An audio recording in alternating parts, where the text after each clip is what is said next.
Hi every one. പെട്ടെന്നൊരു ബിരിയാണി കൊതി, പിന്നെ അങ്ങ് ഉണ്ടാക്കിയില്ലേ ചടപടാന്നൊരു ബിരിയാണി. അപ്പൊ അത് എന്തായാലും അടിപൊളിയായിരുന്നു കേട്ടോ ഈ ബിരിയാണി.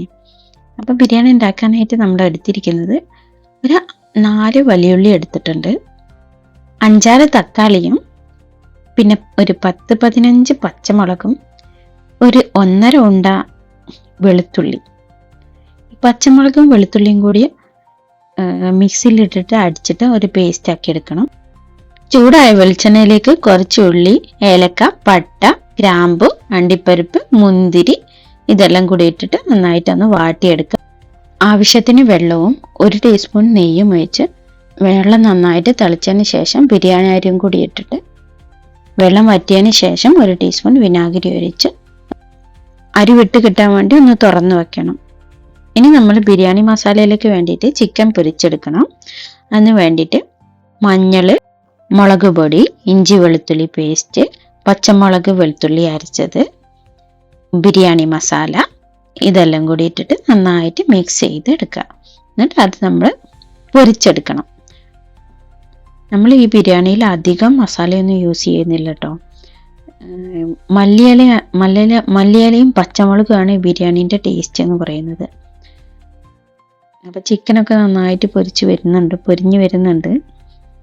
എന്നിട്ട് പിന്നെ ഇനി നമ്മൾ ഒരു പാനിലേക്ക് വെളിച്ചെണ്ണ ഒഴിച്ചിട്ട് അതിലേക്ക് ഈ പച്ചമുളകിൻ്റെ പേസ്റ്റില്ലേ, പച്ചമുളകും വെളുത്തുള്ളിയും കൂടി അരച്ച പേസ്റ്റ് അതിട്ടിട്ട് ഒന്ന് വഴറ്റിയെടുക്കുക. പിന്നെ അതിലേക്ക് നമ്മൾ മല്ലിയില ഇടുന്നുണ്ട്. മല്ലിയില ഞാൻ കുറച്ച് അധികം തന്നെ എടുത്തിട്ടുണ്ട്. ഇഞ്ചി വെളുത്തുള്ളി പേസ്റ്റും കൂടി ഇടുന്നുണ്ട്. എന്നിട്ട് നന്നായിട്ട് വാട്ടിയെടുക്കുക. ഈ മല്ലിയില നന്നായിട്ട് വാടിയതിന് ശേഷം നമ്മൾ ഉള്ളി ഇടുന്നു. ഈ ഉള്ളി നന്നായിട്ട് വാട്ടിയെടുക്കുക.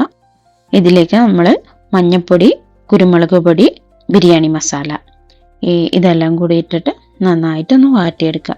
ഈ വാട്ടിയെടുത്തതിന് ശേഷം നമ്മൾ അതിലേക്ക് ഈ അരിഞ്ഞു വെച്ച തക്കാളിയും കൂടി ഇടുക. തക്കാളിയും കൂടി ഇട്ടിട്ട് നന്നായിട്ട് ഒന്നും കൂടി വഴറ്റിയെടുക്കണം. തക്കാളി വഴറ്റിയതിന് ശേഷം നമ്മൾ അതിലേക്ക് പൊരിച്ചു വെച്ച ചിക്കനും കൂടി ഇട്ടിട്ട് നന്നായിട്ട് മിക്സ് ചെയ്തെടുക്കണം.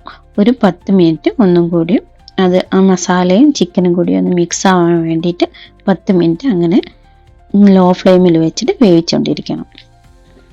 ചിക്കനും മസാലയും നന്നായിട്ട് മിക്സ് ആയതിനു ശേഷം നമ്മൾ ആക്കി വെച്ച ഈ ബിരിയാണി റൈസ് എടുത്തിട്ട് ഇതിലേക്ക് ഇടുക. അതിലേക്ക് ഇട്ടിട്ട് ഒരു 10 മിനിറ്റ് ലോ ഫ്ലെയിമിൽ അടച്ച് വെച്ചിട്ട് ഒന്നും കൂടി വേവിക്കുക. എന്നിട്ട് ഫ്ലെയിം ഓഫ് ചെയ്യുക. അടിപൊളി സൂപ്പർ ബിരിയാണിയാണ് കേട്ടോ. സിമ്പിളായിട്ട് പെട്ടെന്ന് തന്നെ ഉണ്ടാക്കാൻ പറ്റുന്ന ഒരു ബിരിയാണിയാണ്.